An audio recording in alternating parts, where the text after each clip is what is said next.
색깔을, 삶의 빛깔을 바꾼 사람, 이런 제목을 갖고 하나님의 말씀을 함께 나누겠습니다.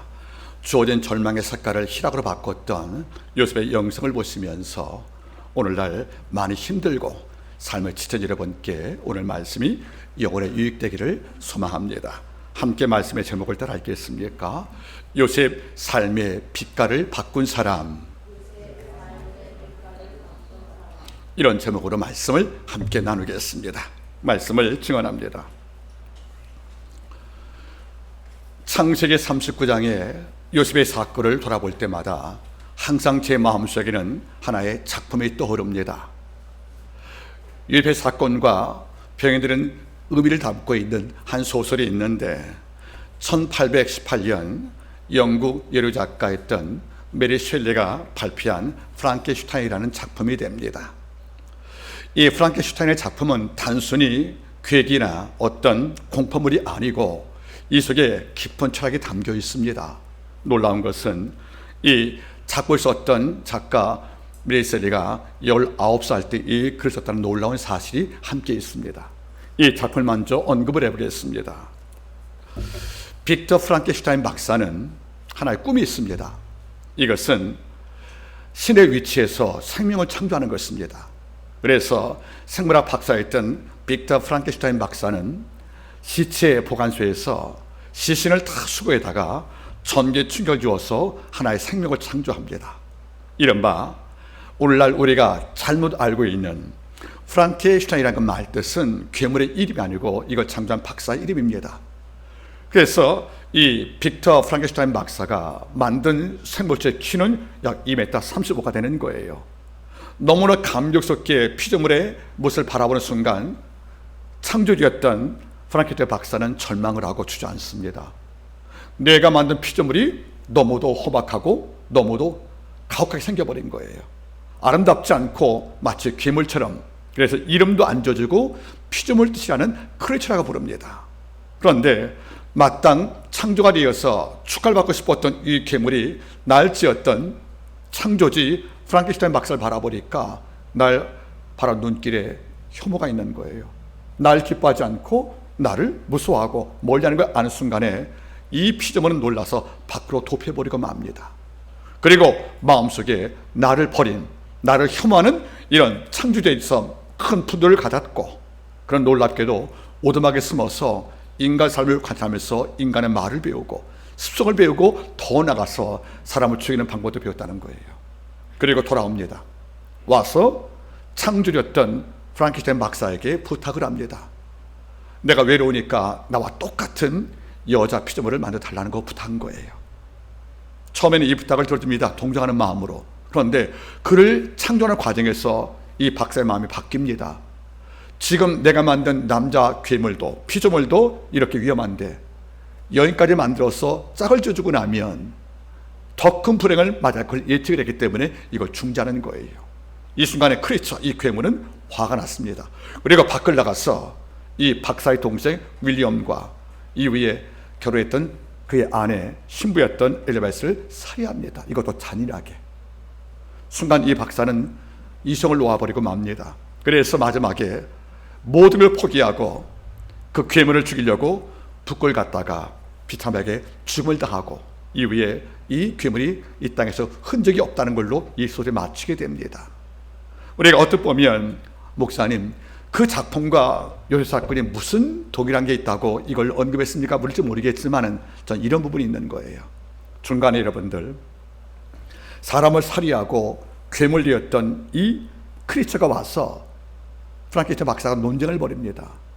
프랑켄슈타인 박사가 이렇게 말하는 거죠. 너 왜 이렇게 악한 자가 되냐고 악마라 부르니까 이 괴물이 이렇게 말합니다.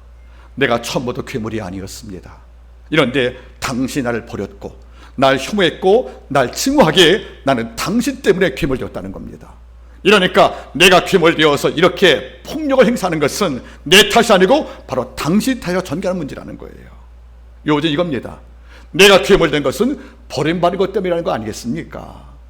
근데 저는 이분에 주목을 합니다. 여러분, 우리가 버림받았다고 다 괴물 됩니까? 그럼 요셉은 버림받지 않았습니까? 요셉은 야곱의 11번째 아들로 태어났습니다. 다시 말하면 정말 야곱이 아꼈던 바로 라헬의 소생인데 너무 아껴서 어릴 때부터 자색 옷을 안 입혀주었습니까? 그 아버지의 사랑 때문에 위에 형제가 시기하고 분노해서 요셉을 어쨌습니까? 도단 땅에서 팔아버렸고, 물론 처음은 죽이려고 했습니다. 결국 팔로 이방 땅 노예가 됐단 말이에요.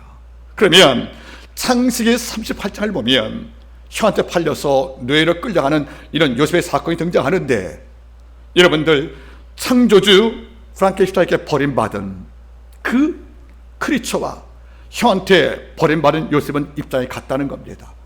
이런데 놀라운 것은 창조주한테 버림받다가 여겼던 이 크리처는 괴물되었지만은 형한테 버림받은 요셉은 세상의 선물되었다는 겁니다. 우리가 누구한테 버림받고 배반당할 때 우리 모두가 다 악마가 되어지고 우리가 괴물되는 게 아니라는 겁니다. 이것은 개인의 차이에 있습니다. 저는 가끔 말합니다.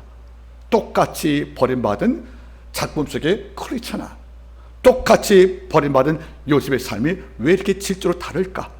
왜 한 사람은 사람을 죽이는 괴물되었으며 왜 한 사람은 한 가문을 살렸던 세상의 선물되었을까? 여러분 따라하시기 바라겠습니까? 우리의 삶은 괴물이 아닌 선물이 되어야 합니다. 우리가 이 땅에 생명을 얻었어. 하나님께 하나님은 이사야 말씀을 통해서 하나님의 영광을 창조하라고 우리를 지었다가 말씀을 합니다. 그래서 하나님의 영광을 창조한 방법은 이 땅에서 선과 의를 행하고 사람에게 위로하고 격려를 주어서 모든 자에게 삶의 희망을 주는 존재가 바로 아버지가 기뻐하는 세상의 빛 아니겠습니까? 이런데 우리는 종종 말합니다. 내가 이렇게 나빠진 것은, 내가 이렇게 가난한 것은, 내가 이렇게 성격이 나빠진 것은 내 탓이 아니고 환경 탓이라고, 그리고 내가 버림받은 이유라고, 이걸로 자기의 악함과 자기의 못남을 합리하는 모습을 많이 바라볼 때마다 저는 창세기 39장의 요셉 바라볼 때마다 참 이분이 참 대단했구나 이걸 느낄 수밖에 없다, 그런 말입니다. 여러분 지금 우리는 그 누구한테 괴물로 평가받고 있습니까?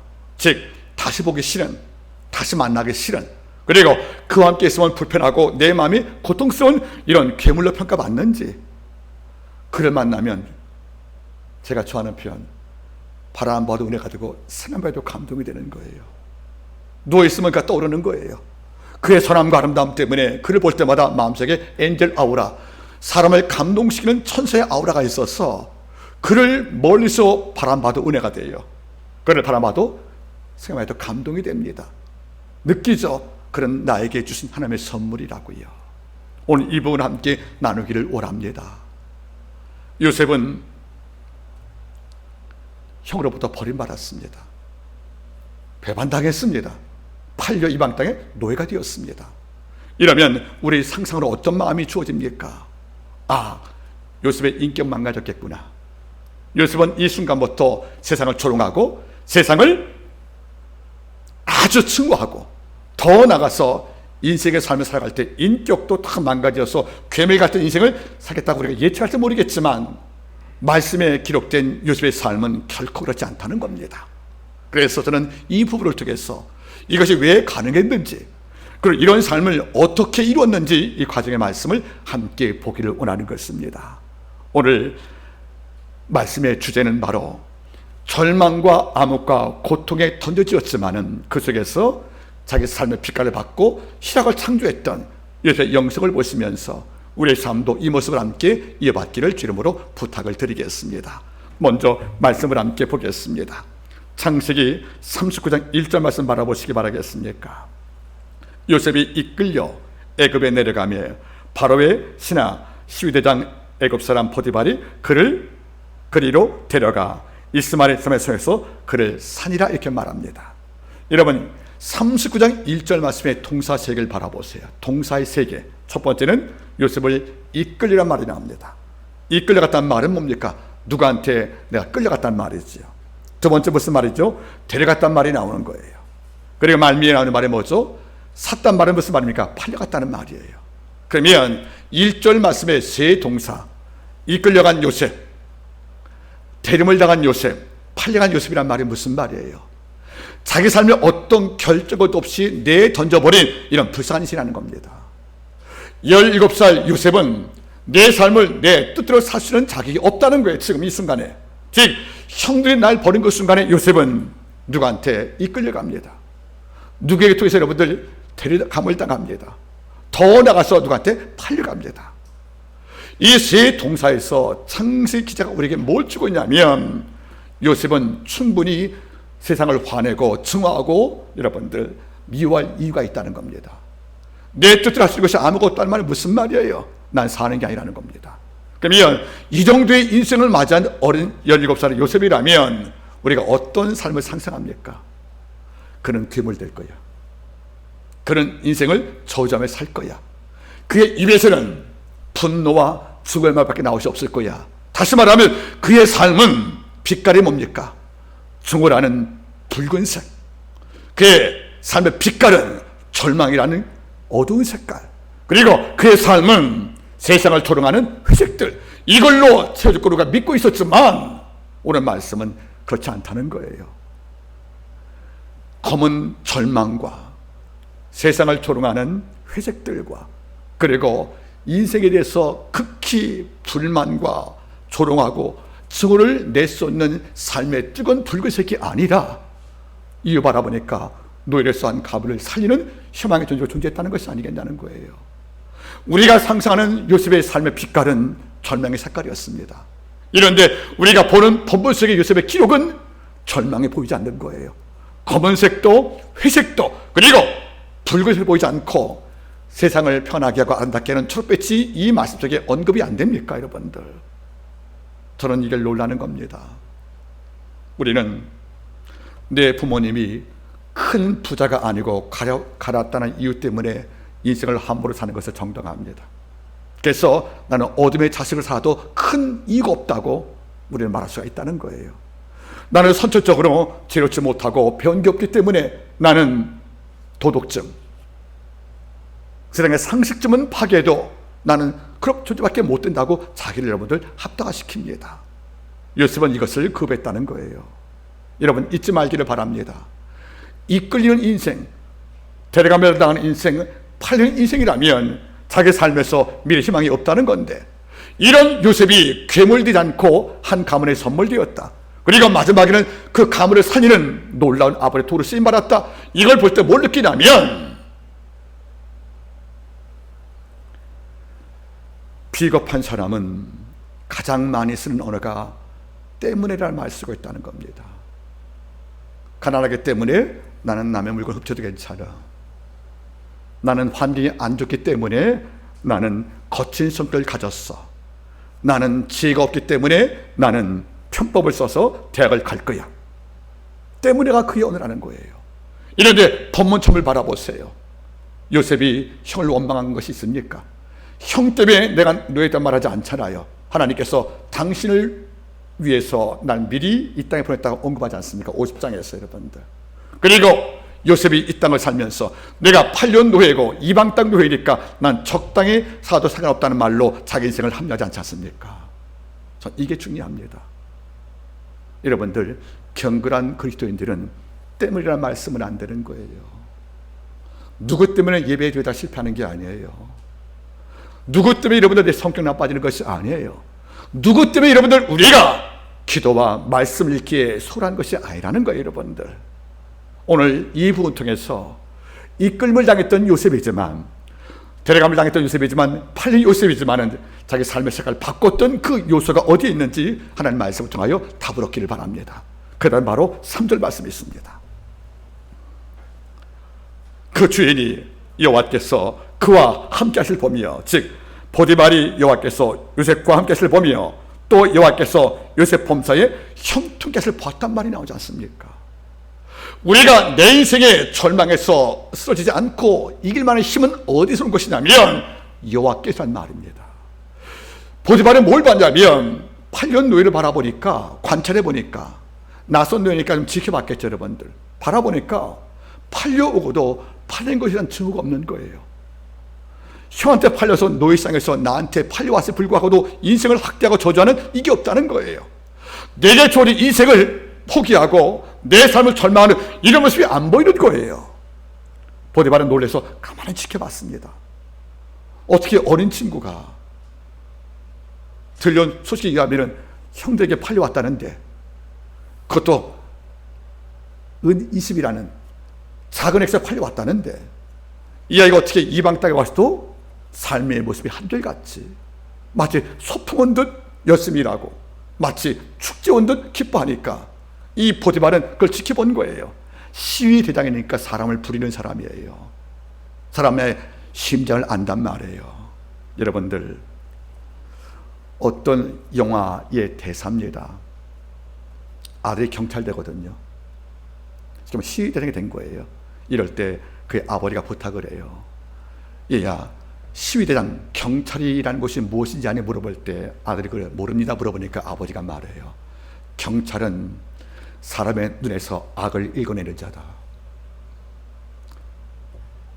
참 무서운 말인 거예요.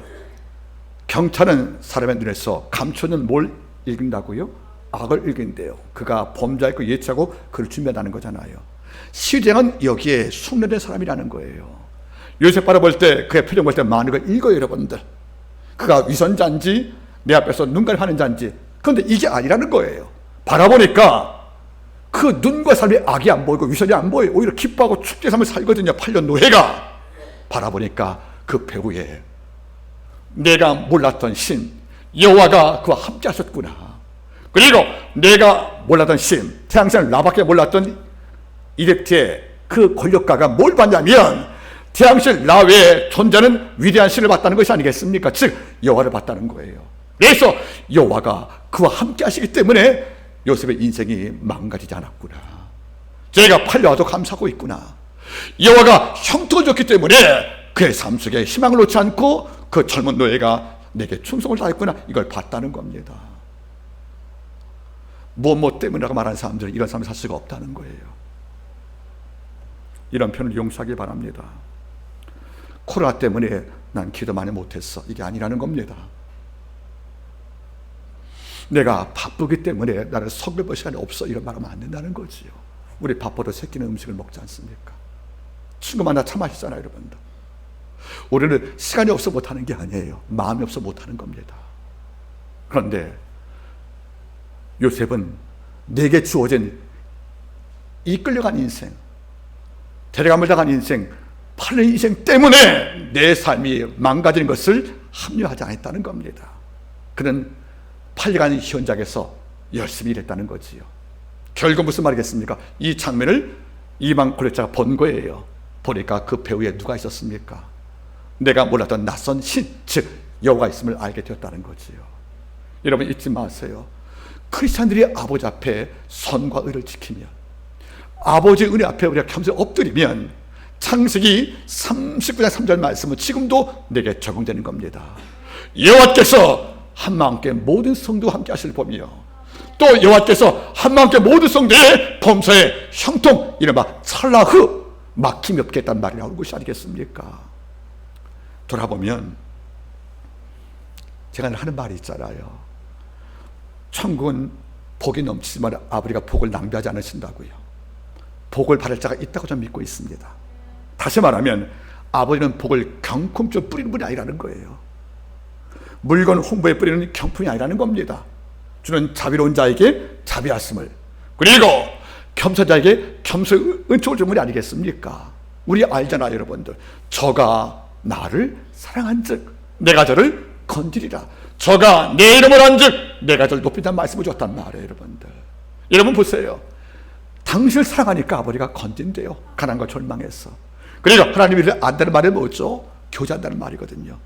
아낀다는 말이거든요. 이런 적에 아버지가 뭘 줬습니까? 높임을 줬다는 거예요. 여러분들, 하나님은 요셉에게 그냥 복을 준 것이 아니에요. 팔려와도 입에서 원망하는 말이 안 나와요. 이끌려 이방 땅 노예가 되어도 삶을 저주하지 않아요.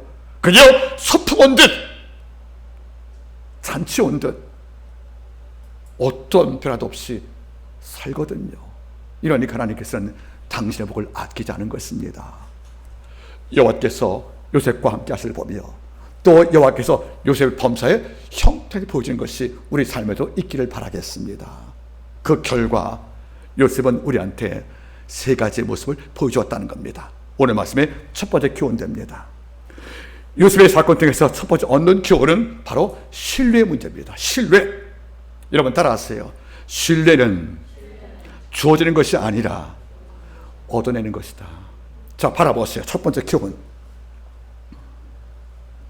4절, 요셉이 그 주인에게 은혜를 입어 섬김에 그가 요셉으로 가정 총무를 삼고 자기 소유를 어떻게 다 그의 손에 위임하니.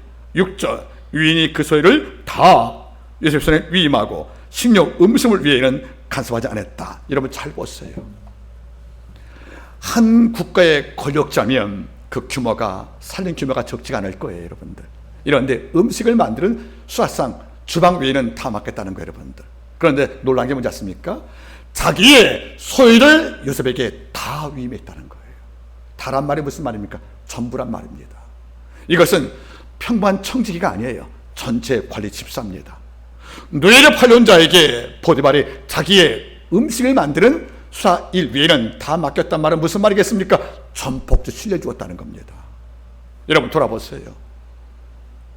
요셉이 보디발이 자기의 전체를 위임할 만큼 위치에 선 것은 노예로 팔려와서 절망하는데 인생을 낭비하지 않고 자기 삶에 충실히 다하여서 주인에게 뭘 얻은 겁니까? 신뢰를 얻었다는 거예요.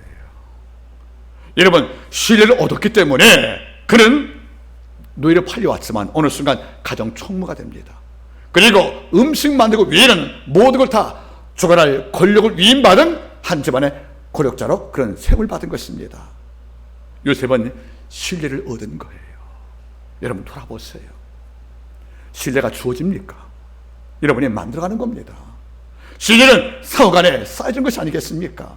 내가 게으른데 어떻게 주인에게 신뢰 없습니까? 내가 눈 가림에 능숙한 처세술자인데 이런 자가 어떻게 주인에게 신뢰 얻을 수 있겠습니까? 바르게 살고 옳게 살고 최선을 다했기 때문에 그는 8년 노예지만 주인에게 신뢰 얻어서 총매치기를 위임받게 된 것이고 그의 전체 재산 관리에 중심에 선 것이 아니겠습니까? 전 이 부분이 귀하다고 봅니다. 우린 살아가면서 자기 삶에 승리할 필요가 있어요. 그럼 따라하세요. 자기 삶에 먼저 승리해라. 우리 자기 삶을 승리하지 못하는 거예요. 왠지 아십니까? 내 집안이 가난하다는 거예요. 이러니까 꿈을 꿀 수 없다는 겁니다. 여러분 모든 자는 다 사연이 있는 거예요. 어떤 집안은 부유한 재물이 있지만 삶에 화평이 없어요. 어떤 가정은 때로 가난하지만 그 집안에 형제 우애가 있어요. 여러분들 조건은 다 다른 거지만 반드시 여러분들 단점만 있는 것이 아니란 뜻이에요. 이런데 우리는 자기 삶에서 승리할 엄두를 내지 못합니다. 나는 8년 노예니까 노예처럼 살래. 나는 배반당한 자니까 나도 배반하며 살래. 형도 날 배반해서 핏줄이 이게 인생이라고 생각하는 거예요. 세상에다 팔고 배반하는 것이네. 그러면 나도 보디발 집안에 재물 빼돌리고 나도 배반해야지. 이런 상식에 통할 수밖에 없다고 믿는 사람이 있다는 겁니다. 이런데 이런 병들 상식을 거부했다는 겁니다. 나는 팔려왔지만 나는 8년 인생을 살지 않을 거야. 형은 날 팔아 주변에 돌을 채웠지만 나는 주인의 창고에서 물질 척박한 일을 하지 않을 거야 하고 내게 주어진 삶에서 극복하여 이겼다는 겁니다. 여러분들 내게 주어진 삶을 사랑해야 내 삶을 이길 수가 있는 거예요. 내게 주어진 현실을 긍정하고 여기서 방법을 찾아야 내 삶에서 이기는 것이 아니겠습니까? 여러분 돌아보세요. 핏줄이 형이 날 파는 인생이라면 살 가치가 있겠어? 이게 상식인가 보네. 그럼 나도 남 배반하고 살아야지. 이게 우리 마음이라는 겁니다. 이것을 요셉은 허락하지 않은 겁니다. 가끔 저는 이렇게 보거든요. 정말 요셉이 왜 아름답냐면 형조차 날 팔 정도의 세상이면 부조리한 모순이 가짜 생 아니겠습니까? 그러면 이 땅을 바랄 때 시니컬 냉소주의자가 되는 거예요. 냉소주의자가. 그런데 냉소주의자가 제일 많이 하는 말이 뭔지 아세요, 여러분들? 어떤 방송 작가 이렇게 말합니다. 냉소주의자 세상을 조롱한 자는 어떤 말을 제일 많이 쓰냐면 따라하세요. 모해란 말이래요. 이게 무슨 말인지 아십니까? 기도 잘하면 뭐해? 가난한데. 하나님 잘 믿으면 뭐해? 늘 아픈데. 쟤는 공모자는 뭐해? 못생겼는데. 꼭 뭐이란 말을 붙이는 겁니다. 그냥 냉소주의자입니다. 그럼 만약에 요셉이 형한테 팔림을 당했어요. 그러니까 시니컬리즘, 냉수에 빠졌다면 내가 바르게 살고도 팔리는데, 내가 보디발 집에서 열심히 일하면 뭐해? 나는 노예인데. 내가 열심히 충성하면 뭐해? 나는 배반한 인생인데. 이렇게 인생을 정리할 수밖에 없지 않겠습니까? 그렇지 않는 그런 말 쓰는 거 아닙니다. 저는 가끔 식당에서 다른 교인들이 당신 교회를 이야기하고 누구누구를 정죄할 때 뭘 느끼냐면, 그날 주일날 받은 거 다 쏟고 앉아있구나. 제발 교인들은 식당 가서 교회 이야기 좀 하세요, 여러분들. 다 듣습니다, 여러분들. 그게 아무리 옳은 말이 이래도, 그런 사람들이 하는 말이 뭔지 아십니까? 교회에 나가면 뭐해? 다 저런데 이런단 말이에요. 세상을 진리 앞에 냉소절만 할 수밖에 없다는 겁니다. 기독교인들 여러분들, 언어 관리가 중요한 게 여기 있다는 거예요. 요셉은 아무 잘못 옷에 팔려 내가 인생을 바르게 살다가 뭐가 있어? 이런까 이게 내가 보도가 집에서 충성을 다하면 뭐해? 난 노예인데, 이런 말을 한 적이 없다는 겁니다.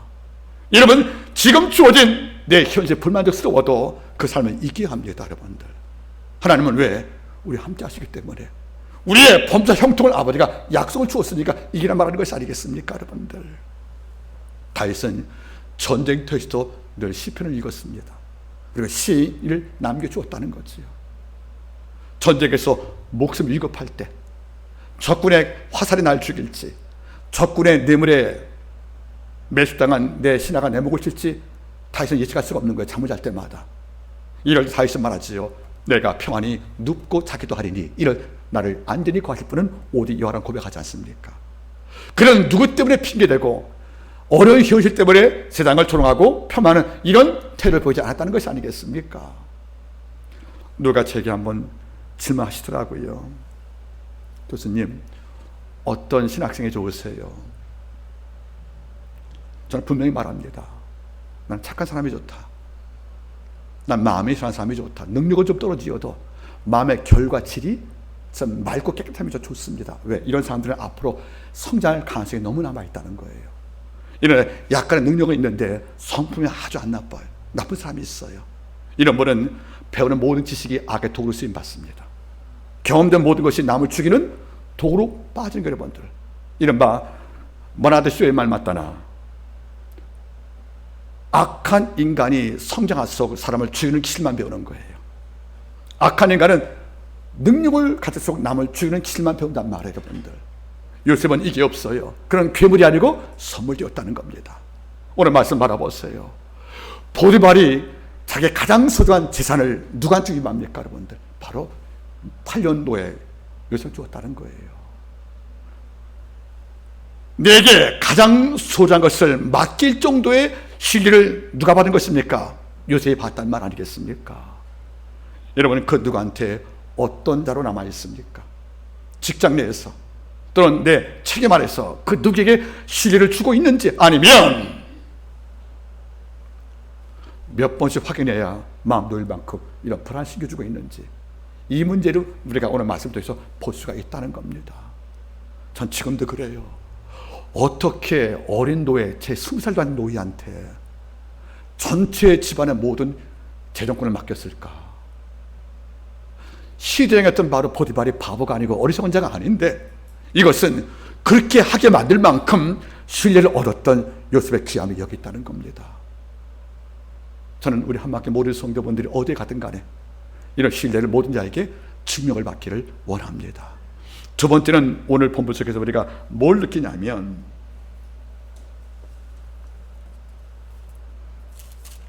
39장 함께 보십니다. 39장 2절 말씀을 다시 보십니다. 여호와께서 요셉과 함께 하심으로 그가 형통한 자가 되어 그는 애굽 사람의 집에 있었으니 말하고 나서 6절 말씀, 주인이 그 소유를 다 요셉의 손에 위임하고 자기 식료 외에는 간섭하지 아니했다. 요셉은 용모가 준수하고 아담했다. 이런 말씀이 나와 있다는 겁니다.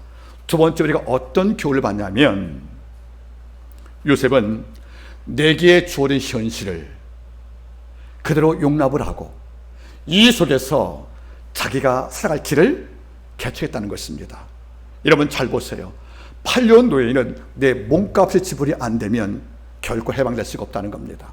더구나 이 땅은 이방 땅이란 말이에요. 생명을 귀히 여기지 않는 이방 땅입니다. 하나님이 없는. 그러면 8년 노예가 어떤 마음을 꿈꾸겠습니까? 두 가지입니다. 하나는 도망친 노예, 도망치는 겁니다. 또 한 가지는 뭐죠, 여러분들? 돈을 많이 벌어서 내 몸값을 지불하고 해방을 얻는 겁니다, 여러분들. 이런 놀라운 사실이 뭔지 아십니까? 본문 전체를 아무리 우리가 묵상해봐도 이런 현실의 불만을 갖고 나서 도망칠 궁리하는 요새 모습이 보이지 않고 있다는 거지요. 또 돈을 많이 모아서 내가 속히 이 지긋지긋한 지옥 같은 이방 땅에서 내가 해방되어서 아버지과는 별삽도 돌아가야지, 이런 꿈도 없다는 거예요. 내게 주어진 그 땅을 우리가 올장에서 바라보고 나면 아버지께서 이 민족을 구원시키려고 날 파송했던 선교지 맞다는 것이 아니겠습니까? 이런 생각의 발상이 너무도 귀하다는 거예요. 우리는 조금 어려우면 속히 벗어나려고, 이게 빨리 떠나려고, 내가 더 좋은 곳에 하려고 몸부림 붙이지만 지옥을 못지않은 이런 공간에 갇혀진 이 8년 노예가 한 번도 도망칠 궁리를, 그리고 해방될 꿈을 꾸지 않고 주어진 현실 속에서 이걸 아버지의 품짓을 알고 열심히 살고 바르게 살고 그리고 기쁘게 살 때 하나님은 그에게 마지막에 바로왕의 꿈을 해독하는 지혜까지 주었다는 것이 아니겠습니까? 여러분 어때요? 제 3자가 볼 때에는 보드발을 팔한 그 순간에 요셉의 인생을 뭡니까, 여러분들? 빛의 색깔이 뭐죠, 여러분들? 바로 어두운 죽음의 색깔일 거예요. 그리고 미래 희망이 차압당한, 그래서 세상을 통하고 함께 분노할 회색과 재색인데, 오늘 보세요. 요셉에게 우울함이 발견됩니까? 절망이 발견됩니까? 오히려 여러분들 내 집에서 아버지 야곱에게 충성하듯 이 가문에 충성을 다하잖아요.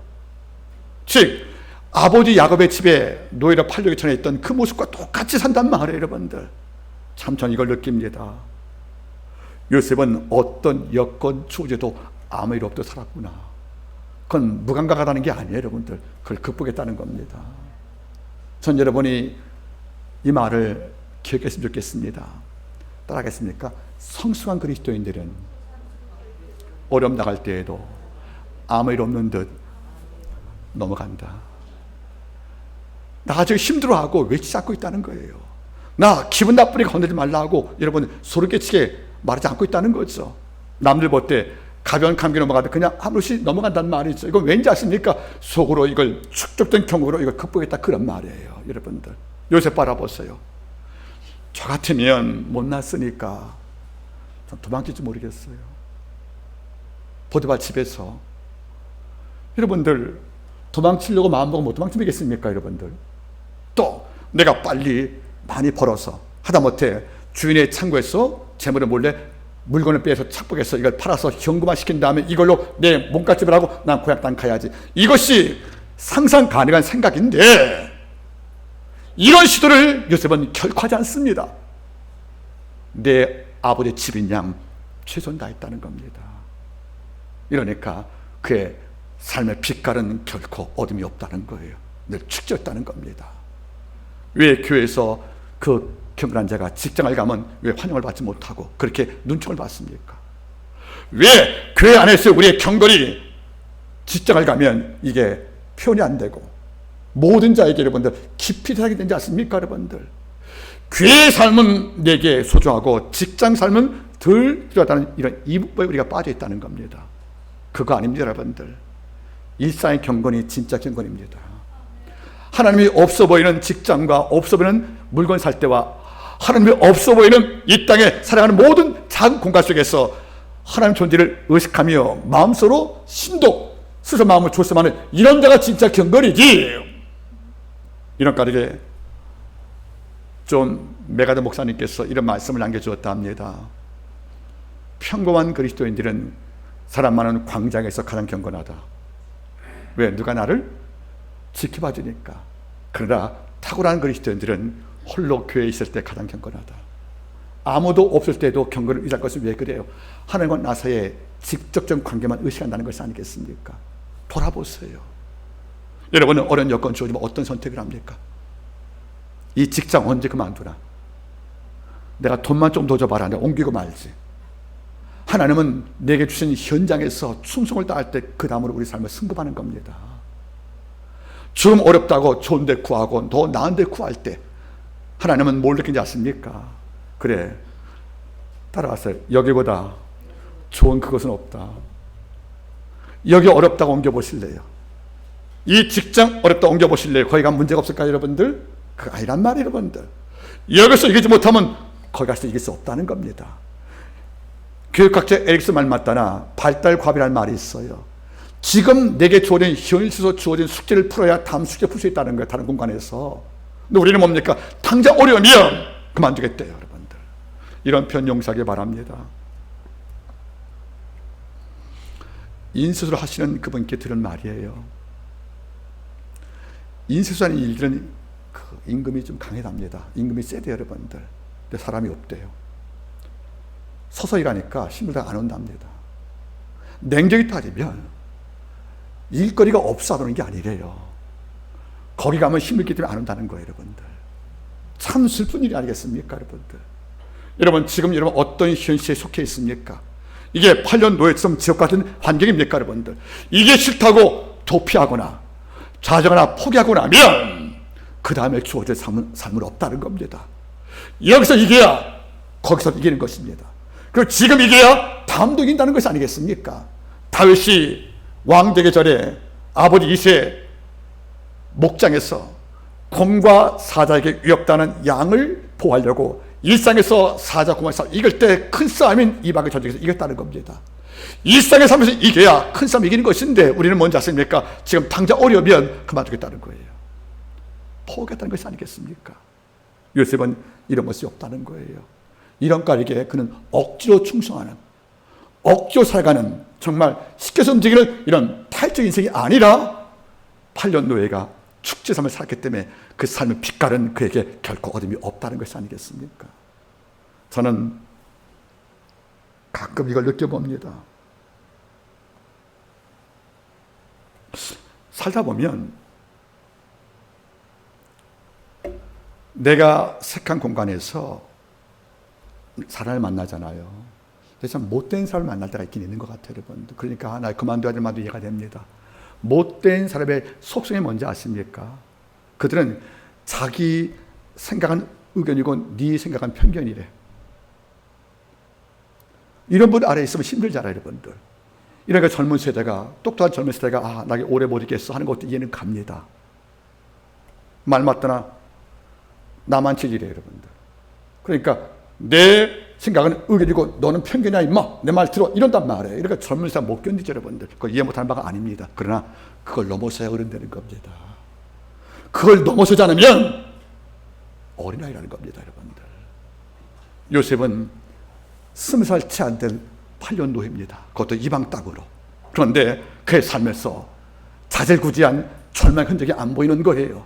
마치 내 집안에서 기쁘게 충성을 다하는 아들처럼 이방 땅에서 삶을 살았을 경우에 주인은 그를 보고 감동을 했고 전권을 맡길 만한 신뢰를 준 것이 아니겠습니까, 여러분들? 이후에 요셉은 보디발 아내 유혹을 거부한 이유로 옥에 투옥되고 여기서 왕한테 미움받아 투옥된 이른바 술 맡은 관을 만나잖아요, 그렇죠? 꿈을 해독하고 나서 결국 2년 만에 복직된 그 술 맡은 관원이 바로왕의 꿈을 해독 못할 때 요셉을 기억하고 데려갔지 않습니까? 그때 요셉의 꿈을 해독했죠, 여러분들. 이럴 때 창세기 여러분들 중요한 말씀이죠. 41장 38절 말씀은 이렇게 남겨줍니다. 요셉 꿈을 해독하니까 바로왕이 놀란 거예요. 그래서 하는 말이 뭐죠?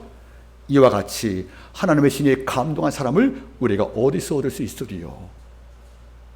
태양신을 경배했던 우상숭배의 터였고 중심이었던 바로왕의 궁전 그 왕국에서 바로왕의 자기 입으로 하나님을 찬미했지 않습니까? 이와 같이 하나님의 신이 감동한 사람을 이 땅에서 얻을 수가 없다는 거예요, 여러분들. 바로 이것입니다. 내 삶에서 우리가 삶의 어떤 모순과 아픔 때문에 내가 언제 이 땅을 떠나, 이런 말로 삶을 저주하고 폄하하고 조롱하는 것이 아니라 주의 삶을 끝까지 받아들이고 여기서 감사로 주의 뜻을 묵상하고 찾아갈 때 하나님은 뭘 주었냐면 한 국가의 장래를 결정적 지혜자로 여러분 세웠다는 겁니다. 이와 같이 하나님이 감동한 사람을 우리가 어디서 얻겠냐고 우리 묻지 않습니까? 그 다음 말에 뭐 여러분 39절 말씀에는 바로가 눈앞에 박사와 수사하게 말하되 이 가운데 요셉보다 현명한 자가 없다고 증거하지 않습니까? 하나님 뭘 줬다는 겁니까? 하나님의 깊은 비밀을 이해할 수 있는 눈까지 선물을 줬다는 겁니다. 여러분 현실 삶을 싫다고 포기하고 여러분들 도망치려고 하지 마세요. 여러분들 그 삶을 돌파 못하면 다른 삶을 돌파할 수가 없다는 겁니다. 여러분들 이건 다시 말할게요. 지금 따라하세요. 지금 이곳에서 이기지 못하면 저곳에서 이기지 못한다. 저곳에서 이길 수 없다는 거예요. 여러분들 이러니까 자기의 삶을 한번 이겨보란 말이에요. 자기의 영성과 능력을 한번 주 안에서 키워보란 말이에요. 여러분들 결국 야곱은 임종할 때 12지파를 모아두고 창세기 49장 22절 말씀에서 요셉한테 이런 복을 내립니다. 요셉은 무수한 가지 곧 샘 곁에 심겨운 가지라 이 가지가 담을 넘었도다. 샘 곁에 심겨운 가지가 되어서 그 가지가 담을 넘어서 내 집 밖에 이웃들도 이 가지의 과일 먹고 더불어 삶을 생명을 지켜왔다는 거예요. 남을 살린 삶을 살았다는 겁니다. 오늘 말씀을 제가 정리하기를 원합니다. 프랑켄슈타인의 작품 속에 크리처, 피조물은 버림받은 이유 때문에 스스로 괴물이었습니다. 그리고 내가 괴물된 것은 나를 버린 주인 때문이라고 책임을 전가하고 때문에라고 이야기했습니다. 이런데 똑같이 버림받은 요셉은 괴물되지 않고 이 땅에 선물되고 아버지의 복의 통로가 되었습니다. 그를 통하여 보디발 집이 소유가 일어났고 요셉을 위임할 때부터 그 집안이 부흥되어지고 그 집안이 번영됐다고 성경은 증언합니다. 그래서 작품 속의 크리스천은 버림받은 이유 때문에 세상을 저주하고 살인자가 되어서 괴물로 인생을 마쳤지만 작품 속에 아닌 말씀 속의 요셉은 같이 버림받고도 사람을 살리는 복의 통로로 그리고 하나님을 기쁘시게 하는 축복의 도구로 하나님께 인정받음을 바라볼 때에 내게 주어진 환경이 나를 결정난 말은 쉽게 하지 말라는 거 아니겠습니까? 여러분들 부탁을 드리겠습니다. 지금 내게 만난 내가 속한 삶의 빛깔이 어떤 색깔입니까? 아침에 잠을 깨기 어려울 만큼 검은색입니까? 절망으로 때로는 괜히 화만 나고 괜히 못마땅한 게 많아서 마음속에 분노가 치밀고 생활 조롱하는 이렇게 내가 옳게 살아봤자 뭐해 하고 이 세상을 조롱하는 회색입니까? 여러분들 아니면 참을 수 없는 불의 마음이 뜨거워서 여러분들 누가 나 건드기만 해봐 나 폭발 시키냐고 내 삶을 들끓게 만드는 감정에 살고 있습니까? 이런 똑같은 조건이 요셉한테 주어졌지만 요셉은 그 색깔을 바꿨습니다. 희락의 색깔로, 축제의 색깔로, 감사의 색깔로. 이것이 쉽지 않음을 알고 있습니다. 그러나 우리는 묵상합니다. 여호와께서 내게 함께 하시면 그리고 내게 형통을 주시면 나도 그 길을 걷고 있다고 생각을 합니다. 오늘 이후로 우리의 삶도 이 문제 앞에 고민하기를 바랍니다. 먼저 신뢰를 얻기를 바랍니다. 신뢰는 누구한테 받는 선물이 아니고 내가 얻는 겁니다. 그리고 내 삶의 색깔이 어떤 교류든지 지금의 주어진 내 삶에서 먼저 승리하기를 바랍니다. 그래야 그 다음 삶에 승리하고 더 큰 선물, 더 큰 은혜를 받는 것이 아니겠습니까? 이런 생각을 경험하고 다음 주에 뵐 때에는 샘교대 신기무수한 가지가 되어서 함께 축복의 모습 되기를 주님으로 축복합니다. 기도하겠습니다.